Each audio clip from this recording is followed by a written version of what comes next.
السلام علیکم ورحمۃ اللہ وبرکاتہ۔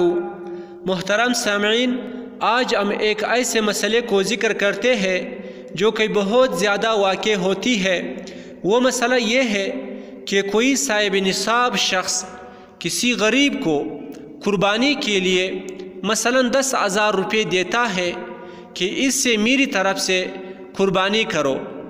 پھر وہ جانور خریدتے وقت کچھ پیسے رہ گئے یا 12,000 سے کم جانور نہ ملتا ہو تو وہ غریب اپنی طرف سے کچھ دیتا ہے، تو اب کیا اس صاحب نصاب شخص کی طرف سے یہ قربانی ادا ہو جائے گی یا کہ نہیں؟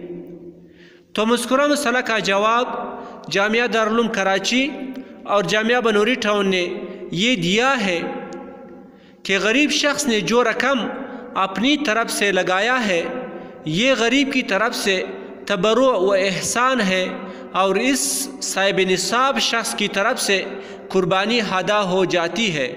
السلام علیکم ورحمۃ اللہ وبرکاتہ۔